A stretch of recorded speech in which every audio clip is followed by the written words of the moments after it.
A DC-10 en route to Chicago. It's packed with children and vacationers. 1 hour into the flight, an engine fails. Although it still has 2 good engines, the plane becomes almost unflyable. 285 passengers face an horrific crash landing at Sioux City. Why did a simple engine failure lead to a crash? Now, using advanced computer simulations, we reveal exactly what downed Flight 232. Disasters don't just happen, they're a chain of critical events. Unravel the clues and count down those final seconds from disaster.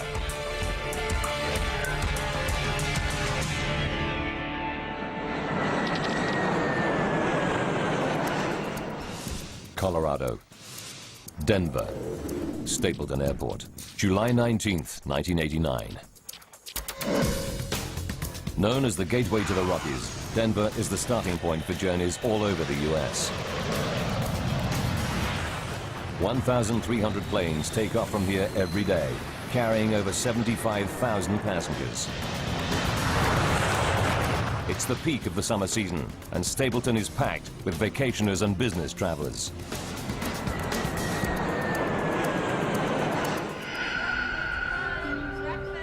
Debbie McKelvey will be among the vacationers flying from Stapleton today. She's taking her children, Devon, age 6, and her son Ryan, who's 7, to a family reunion back in her home state of Pennsylvania. I was going home for 2 weeks with my children, and I was very, very excited about the trip. Debbie is taking advantage of United Airlines Children's Day promotion. Today, kids under 14 can fly for 1 cent, but each must fly with a paying adult. Debbie pairs up with a tennis club girlfriend, Ruth Ness, so she can sit with one of the kids. It was nice having Ruth with me because she entertained one child while I was entertaining the other child. 1:15 p.m. Debbie, Ruth, and the kids wait to board flight UA 232 to Philadelphia via Chicago.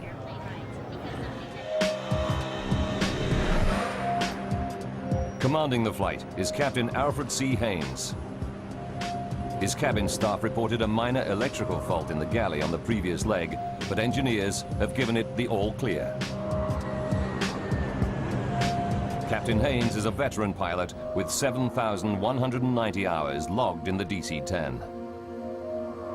The passengers will be in safe hands today. The DC-10 is a great airplane to fly. I think I was termed an old man's airplane because it's so simple to fly. At this time, in the late 1980s, there are over 400 DC-10s in service. But it's a plane with a troubled history. Windsor, Ontario, 1972. A cargo door blows out on a year-old DC-10, causing severe decompression. The pilots managed to land the plane safely. 2 years later, a door comes off a Turkish Airlines DC-10 flying out of Paris. This time, the violent decompression tears the plane apart in midair. All 346 people on board die. McDonnell Douglas finds the fault and fixes it. But the reputation of the DC-10 never fully recovers. The DC-10 making flight 232 today is in its 17th year of service and has flown over 43,000 hours. So far, without incident. Today should be no different. Jerry Schemmel is Deputy Commissioner of the Continental Basketball Association and a frequent flyer. I was never a nervous flyer. I always kind of enjoyed flying. I took my first flight at age 18. I always enjoyed it. Jerry is flying to Columbus on business with his boss and great friend, Jay Ramsdell. Their original flight is cancelled, but Jay gets a seat on the very next flight. The bad news is there's no seat for Jerry. Jay decides to stay with his buddy and wait for an even later plane. I didn't think much of it at that time. I thought it was a nice gesture. I thought to myself, I hope I would have done the same thing. Finally, after a 6.5-hour wait, Jerry and Jay both get seats on flight UA 232 to Philadelphia. Flight 232 is busy today. It's carrying 285 passengers and 11 crew. Debbie McKelvey boards with her friend and 2 kids. They add to an unusually high number of children on board. 52 in total, thanks to the Children's Day deal. For senior flight attendant Jan Brown Law, lots of children on board means a busy flight ahead. After a 4-day trip, Jan is excited to be heading home to Chicago. I just remember feeling just the energy of this last leg and getting all pumped up to do the service.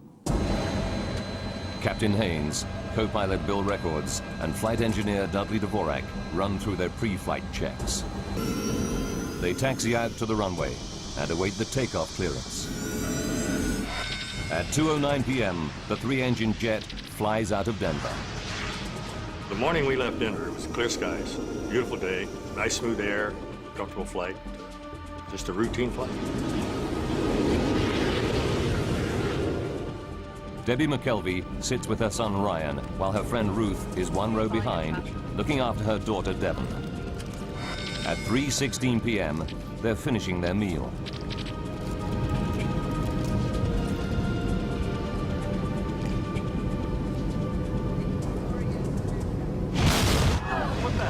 Suddenly, out of the blue, a terrifying blast rips through the plane.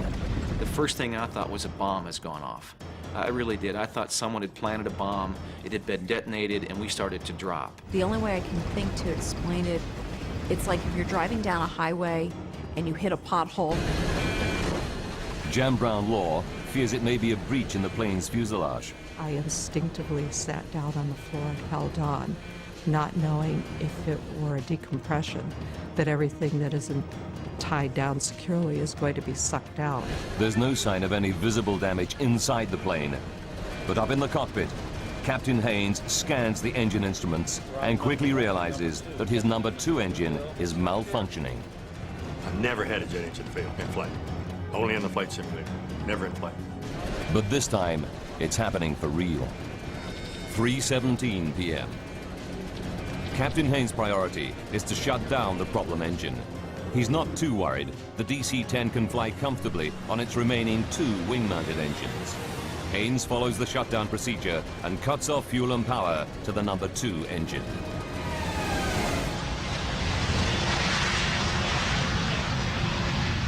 The problem engine is off. But now flight engineer Dudley Dvorak spots something else wrong. Now we've lost our hydraulic quantity. His instruments tell him that all 3 of the plane's hydraulic systems are empty. He cannot believe his eyes. The hydraulic systems operate the plane's flaps, ailerons, rudder, and elevator. Without these controls, the pilots won't be able to steer the plane or take it up or down. But the instruments are right. Al, can you help me out with this? Co-pilot Bill Records is horrified to find his flight controls are no longer responding. Still got the right way down. The plane starts to bank steeply to the right, and he's powerless to stop it. That's when we realized we were in a world of hurt, that something was drastically wrong. Now Captain Haynes tries the flight controls, but he cannot get the DC-10 back into level flight either. The plane is now trying to roll over, a terrifying prospect. We have nothing to turn the airplane, nothing to control the pitch of the aircraft. Nothing. Fly the aircraft. It's every pilot's nightmare. Flight 232 is at 11,000 meters and out of control. If its left wing continues to lift, the plane will flip over and tumble to its doom.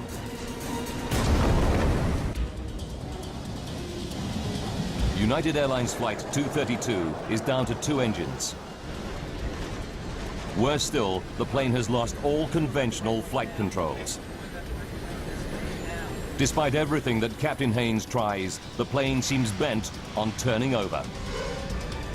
Back in the cabin, the passengers feel the plane banking steeply. Now, my son at 7½, he had always been a people watcher.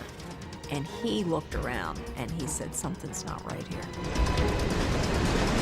You could feel the turn. You could feel the sensation physically of your body leaning off to the right side. I remember feeling that, thinking that was very unusual.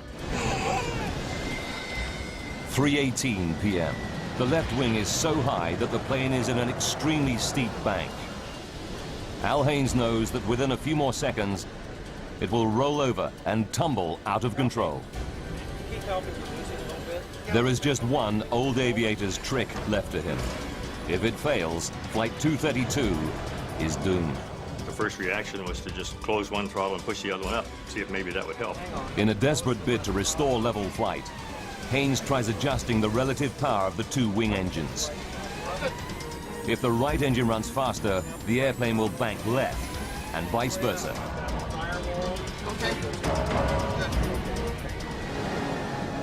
It works. Captain Haynes is able to pull the plane out of its roll.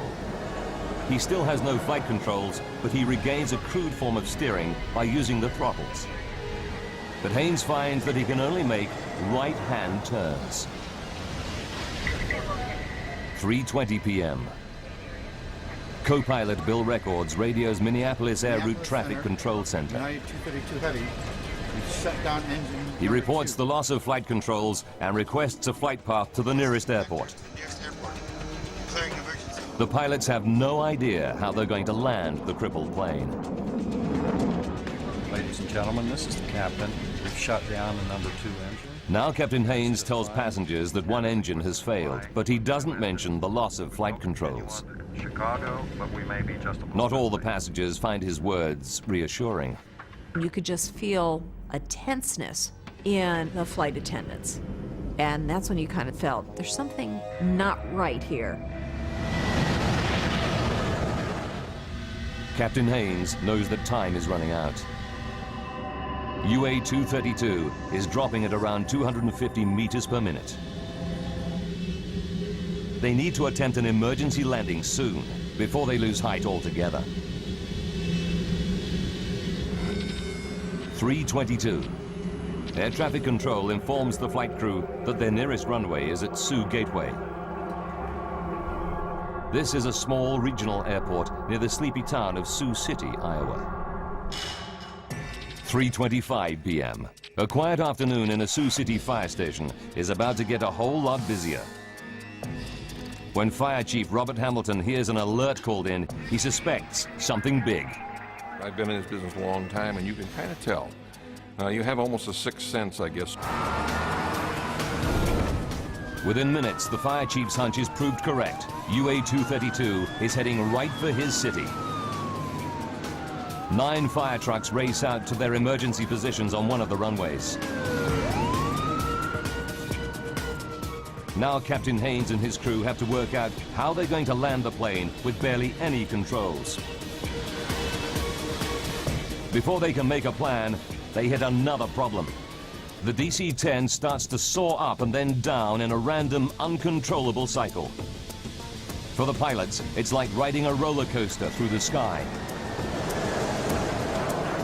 We had no idea how long we were going to keep that airplane in the sky. Debbie McKelvey feels the plane's erratic motion and fears for her life. Here I have a 6-year-old and a 7-year-old. You start praying, you know, if I'm going to die, please make sure we all go and we all go quick. 3:26 p.m. Captain Haynes calls his senior flight attendant up to the cockpit. When I opened that door, the whole atmosphere hit me. It's the worst crisis possible. The captain tells Jan to prepare the cabin for an emergency landing. As I walked through the first-class cabin, I just could not look anybody in the eye because I was afraid they'd read the fear in mine. Denny Fitch is a DC-10 training pilot flying home from an instructor session. He knows that something is wrong and offers his help. 3:29. What Denny finds in the cockpit shocks him. It was an amazing scene for me because both the pilots were in fact on the controls. Both of them, their tendons in their forearms were raised from effort. Their knuckles were white from grip. As an expert training pilot, Denny Fitch is ready for any emergency, but he's never seen anything like this before. I was dumbfounded because it was unheard of. As a matter of fact, there was no procedure for having no hydraulics. The first thought that came to my mind, to be honest, was that I was going to die that afternoon. Ladies and gentlemen, Captain Haynes now tells his passengers the plane is damaged and they'll be making an emergency landing in Sioux City. This landing's a little different than you're used to. 296 people could lose their lives. Getting this airplane down without crashing will be the ultimate test of pilot skill. Denny offers to help out any way he can. I said, "Captain, would you want me to do your throttles?" And he responded, "Yes, do that." Denny takes over on the throttles, the only controls still functioning. They allow him some degree of steering, but the plane is still only able to make right-hand turns.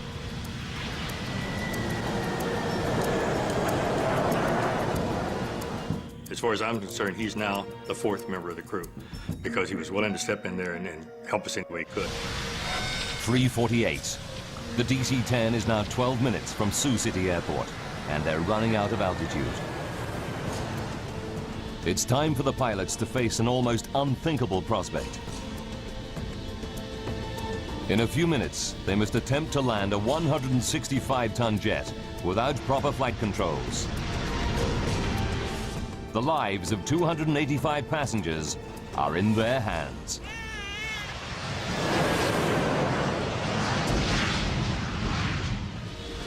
The pilots must now try to line up for the final approach into Sioux City Airport. Denny Fitch will attempt to steer the plane and control its descent, all by adjusting the throttles. What's more, the plane can only make right-hand turns. The plan is to make a series of looping turns and hope that as they come out of their final circuit, they're facing the runway. The odds are stacked against them. At 3:50 p.m., Senior Flight Attendant Jan Brown-Law begins her final safety briefing. The passengers were right there in the palm of our hand. There, you could have heard a pin drop. Jan pays special attention to the 4 children too small to have their own seats. You need to get your seatbelt on and cross. Official guidelines are non-specific, but United Airlines procedure at the time is for adults to hold these lap children on the floor during an emergency landing. Jan is anxious about the procedure, but has no option but to follow protocol. It makes my skin crawl to this day to think that I found myself telling passengers, parents of lap children, to put their child on the floor and hold them down. As the flight crew near Sioux City, they are only too aware of what's at stake. You've got 296 lives in your 2 hands. You literally do. And I've never felt so overwhelmingly, responsible for anything in my life. With no brakes, the DC-10 will need a long runway. Air traffic control assigns them runway 31 at 2,700 meters. It's the longest at Sioux City. 3:52 p.m. Denny Fitch puts the plane into its final looping turn. He knows the crippled jet would never be able to regain altitude for a second attempt. This was it. We had to land on that runway. One time, that's all we had. As they emerge from their final loop, the pilots see a wonderful sight. Sioux City Airport, dead ahead. There's just one problem. It's the wrong runway. Here we are, there's a runway right in front of us. We're out of time, we're out of altitude. That's where we're going to go. Runway 22 is much shorter than runway 31, and it's full of fire trucks and ambulances. It wasn't until probably a couple of minutes at the most that we had a change in that the runway was actually shifted then from 1331 to runway 22. 3:59. Fire trucks race out of the path of the plunging DC-10. And so we were basically just kind of scrambling, getting out of the way, if you will, and trying to get to an ideal position for that particular runway. Captain Haynes orders the passengers into the brace position. Brace, brace, brace. The minute we said brace, it was like a breeze going over a field of wheat. Everybody in the cabin disappeared from sight to go into their brace position. I kept thinking, you know, this is it. And I actually made my son shut the window shade. And I thought, we don't need to see, you know, the end as it's coming.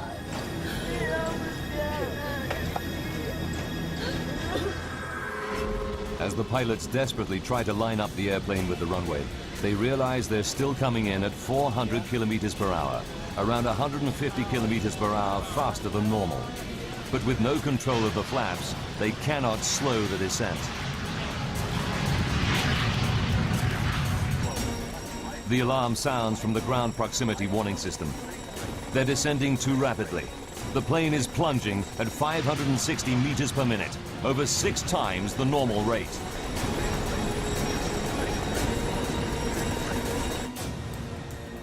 Down on the ground, a local news crew races into position to cover the crash landing. Not gonna be pretty. 4 p.m. Just seconds from landing, the nose and right wing drop. If they come in at this angle, the plane could break apart. And I shoved both the throttles to maximum power, hoping that would result in the nose being pulled up. Denny Fitch desperately struggles to bring the nose back up, but it's too late. The engines don't respond in time. 4 p.m. and 16 seconds. The plane smashes into the runway. It just felt like we dropped out of the sky and hit the ground. It wasn't like it was an emergency landing, it was a crash. I could hear all the screeching metal and noises that you've never heard before and you hope you never hear again. The right landing gear and wing shear off, spilling fuel and sparking a fire. I could see fireballs because I guess the plane, you know, it's screeching on the runway. And then that was my next thought. Oh my God, we're gonna burn to death. The jet careers along the runway on its wing stump for about 600 meters, then breaks apart. The cockpit had snapped off like a pencil tip, and we became a tumbling 200-mile-an-hour piece of wreckage. The main section of the fuselage skids further down the runway, rolls over on its back, and comes to a halt at the side of the airfield.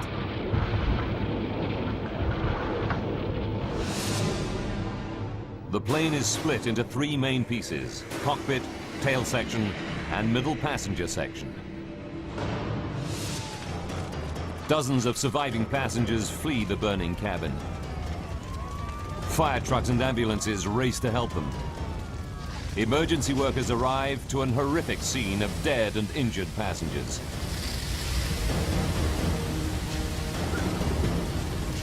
Survivors escaping the wreckage scatter through cornfields at the edge of the runway. Debbie and her son Ryan are among them. I grabbed my son and we started running and running. And I had no idea where we are. Some of the children and babies held on the floor before landing are missing. The violence of the crash tore them from their parents' grasp. One grief-stricken mother confronts flight attendant Jan Brown-Law. And she just looked up at me and she said, "You told me to put him on the floor, that it would be all right."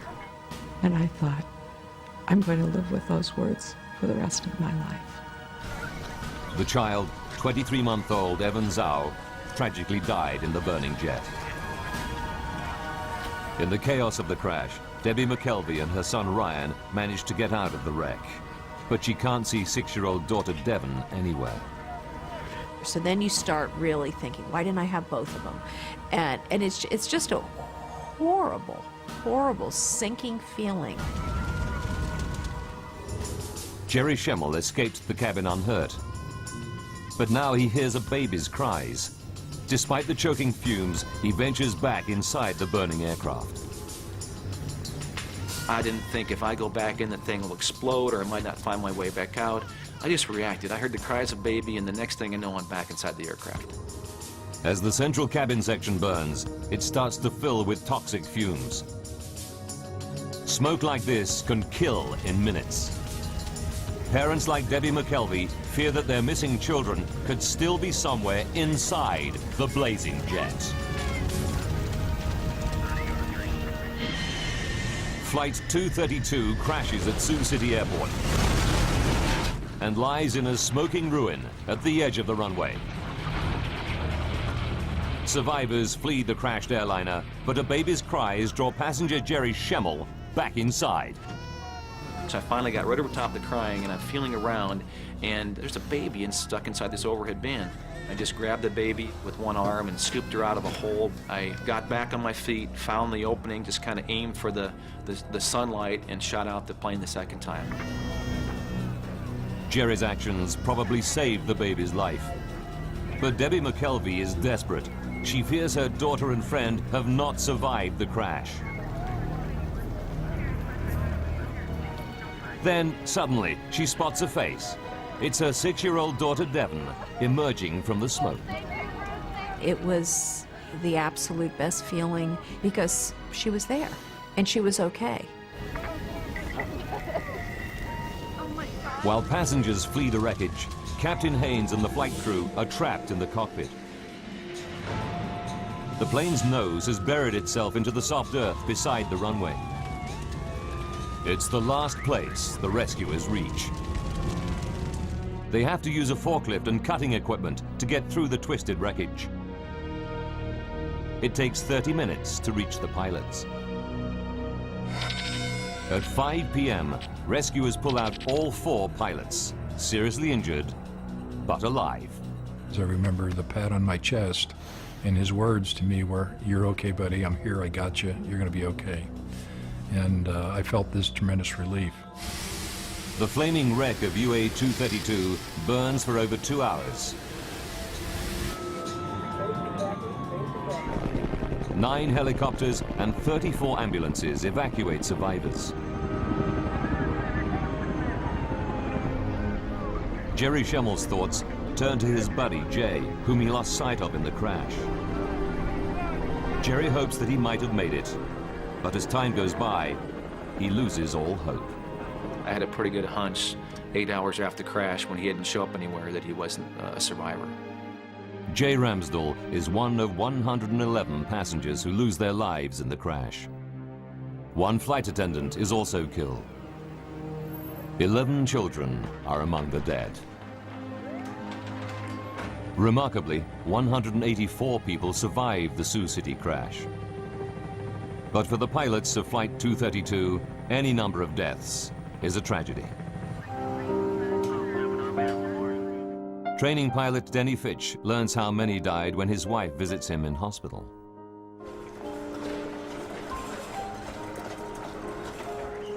And she started crying because she realized I didn't know the truth. That in fact, 112 people had died behind me. And I saw her cry, I had my answer. And I cried every waking moment for the next 3 days. I just couldn't stop crying. It just so tore my heart out to know that people died behind me. I was ready to die for them, and I didn't want them to die. Al Haynes and the flight crew are determined that something positive should come out of the tragedy. I would like to say that this crew, and in fact the entire industry, is dedicated to finding the cause of this accident, so maybe we can never have it happen again.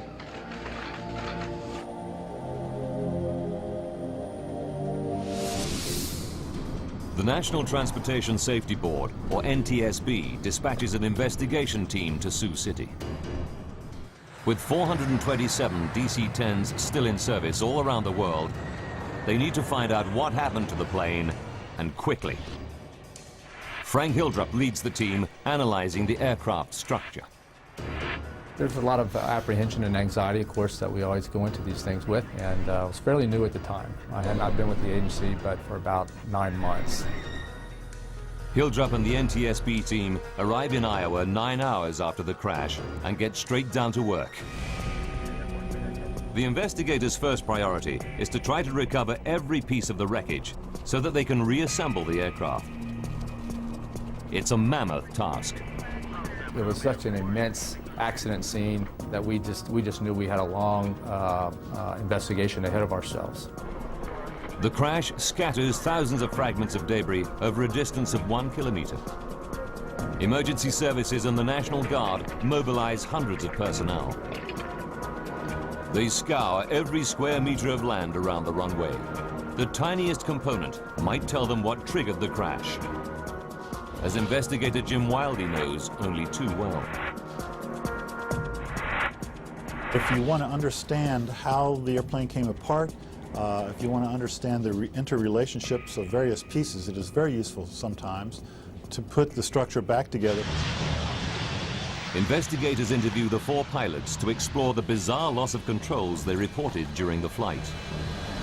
Now we've lost all hydraulic pressure. Captain Haynes and the crew confirmed that shortly after the dramatic failure of their number 2 engine, all their hydraulic systems went down. It mystifies investigator Frank Hildrup. I know personally I wasn't prepared for dealing with an airplane crash where it had lost all of its hydraulics. Extremely unique event and something I personally had never encountered before. Hydraulics operate all the flight controls on the DC-10. The flaps that help control descent. The elevators that pitch the plane up and down. The rudder that steers it. The ailerons that make it bank. Pressurized fluid inside hydraulic lines operates these mechanical controls. There are 3 separate and independent hydraulic systems. Even if one system is breached, it should not cause the loss of hydraulic fluid in the others. To lose fluid from all 3 systems at once is almost impossible. Experts put the odds at 1 billion to 1. Then, an unexpected find. Farmers 90 kilometers from Sioux City report aircraft wreckage scattered on their land. Investigators examine the debris and find that it includes components from the number 2 hydraulic system in the tail near the failed engine.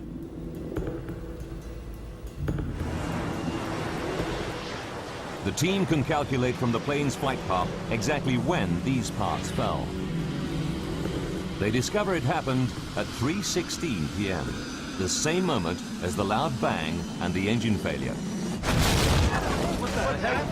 What was that? Everything points to a catastrophic event inside the engine, which then damages the hydraulic systems.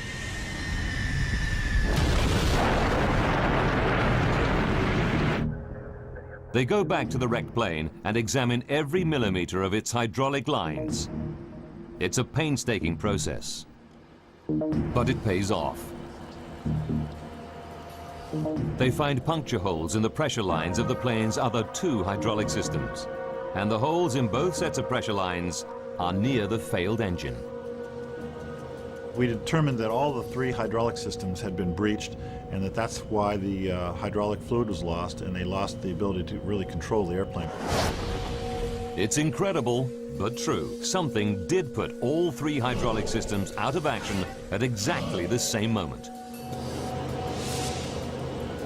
But the team still has to prove that the number 2 engine caused the damage.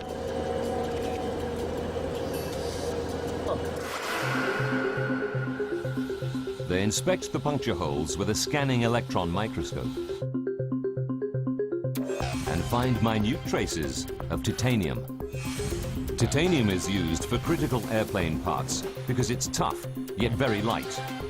On the DC-10, the only titanium anywhere near the tail section is inside the number 2 engine.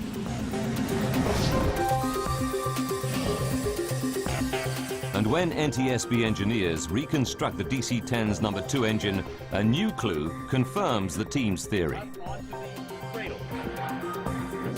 We learned that a major portion of the number 2 engine in the tail of the airplane had come apart and was missing.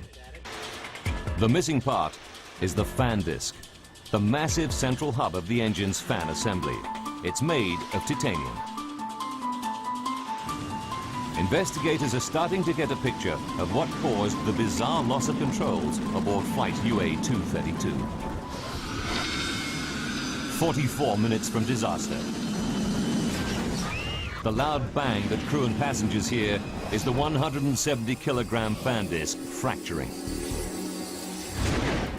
The broken fan disc bursts through the engine housing. The blast fractures a section of the number 2 hydraulic system. But in a piece of catastrophic bad luck, fragments also puncture lines in both remaining systems. Positive 0 on all 3. I'm sure gauges say 0. All hydraulic quantity down. 42 minutes to go. The plane loses all its flight controls. The tail section is so badly damaged that the plane can only make right-hand turns. And without elevators, the pilots cannot keep the plane on a level flight path through the sky. But the NTSB investigators still don't know what caused the fan disc to fracture. Until they find out, more than 200 other DC-10s could be flying around with engines that have a similar hidden fault.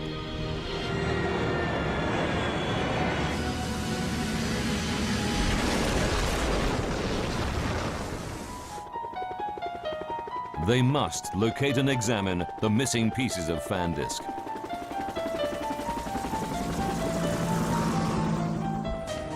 Investigators calculate the likely trajectory of the fan disc debris to find out where it might have landed.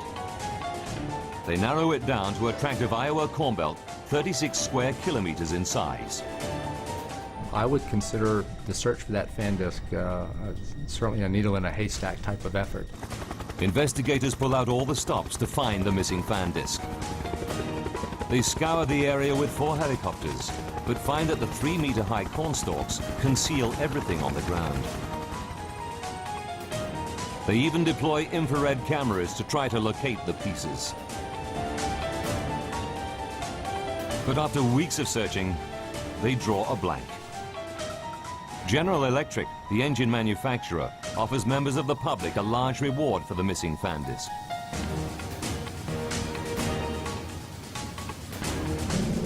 But there's still no sign of it.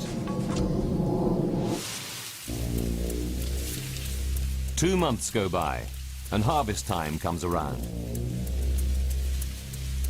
Janice and Dale Sorensen have a 180-hectare farm right in the middle of the search area. Tuesday, October 10th, 1989, and Janice Sorensen is out bringing in the corn.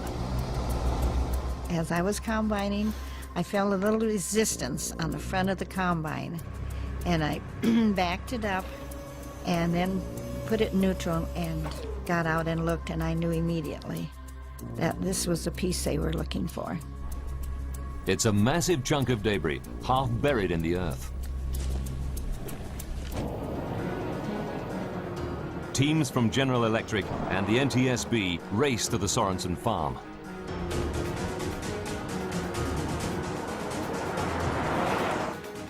Dale and Janice help investigators dig out the piece of wreckage. This is the Sorensens' own video footage of their find. I had a little shovel long, and I went and got the tractor with a loader and put a chain around it, hoisted it up, and then we took it down to the turkey shed, which was not very far away, and we had hot water there, so we washed it off, so it was spick and span. Investigators quickly confirm that the debris is a major chunk of the missing fan disc from flight UA-232. Then they find another piece nearby. Together, the 2 parts complete the entire missing fan disc. Janice Sorensen learns that her find could hold the key to the disaster. I was very emotional about it. I had some tears. It was a combination of the excitement of finding the piece and of the tears for those who'd lost their lives. One more. Janice and her husband Dale collect General Electric's $120,000 reward. They give over half the money to charity. The NTSB can now begin the next phase of their investigation. They fly the fractured fan disc to the labs of the engine manufacturer General Electric to find out what could break apart such a robust metal component. Jim Wildey, a metallurgist by training, examines the fan disc, starting with the main fracture line where it broke apart. He spots something branching off it, a fatigue crack 13 millimeters long. It's rare to find metal fatigue in a fan disc. These components are specifically designed to withstand the enormous rotational forces within the engine.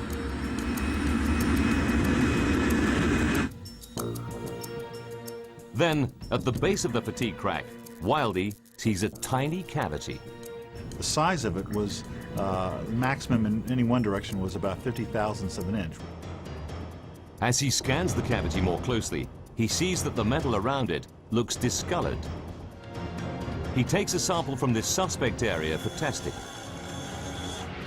What he discovers will shock the investigation team and rock the aviation industry to its core.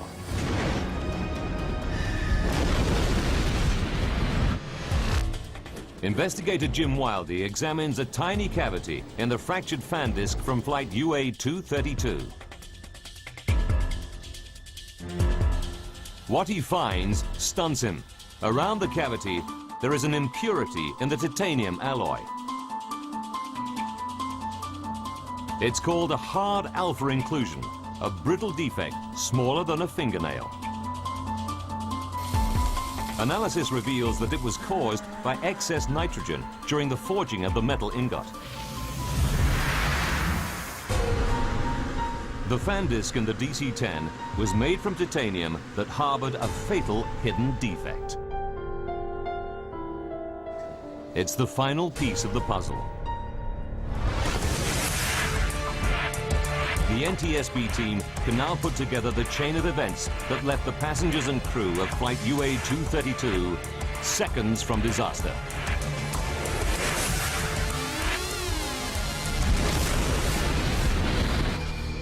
As the DC-10's fan disc rotates at 3,800 RPM, the huge stresses initiate a minute crack in the defect.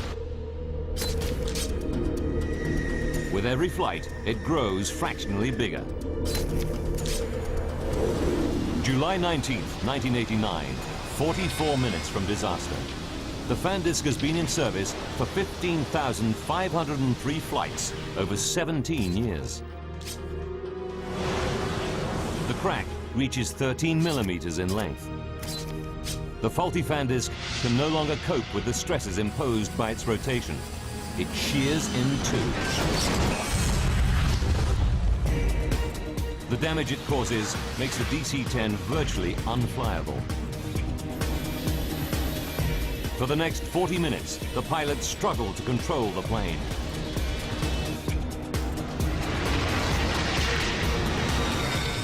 "5 minutes to go. Flight 232 comes out of its final turn into Sioux City. 20 seconds. As the plane comes into land, the right wing drops.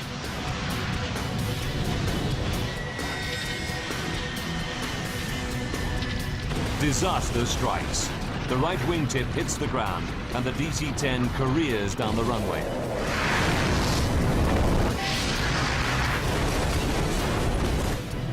A $21 million jet weighing 165 tons is brought down by a tiny metallic flaw. For the NTSB investigation team, there's a terrible twist to the tragedy. Investigators discover that United Airlines technicians made a routine inspection of the defective fan disc just 16 months before the crash. They're disturbed. The crack was on the fan disc surface. At the time of the inspection, the crack could have been close to 13 millimeters long. This disc had been inspected before the accident, and we determined that the crack was of a detectable size, but that it just wasn't detected. The NTSB report concluded that the crack was probably missed due to human error.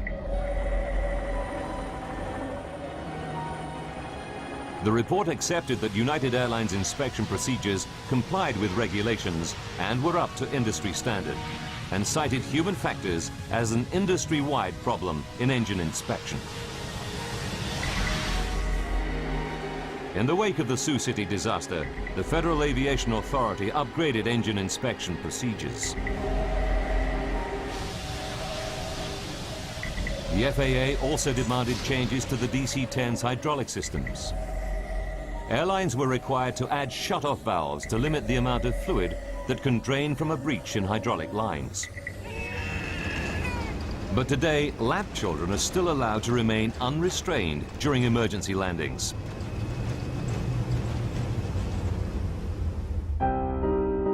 Ever since the crash, Jan Brown Law has campaigned for all children to have allocated seats and safety restraints on airplanes. She has never forgotten the young boy, Evan Zhao, who lost his life on her watch.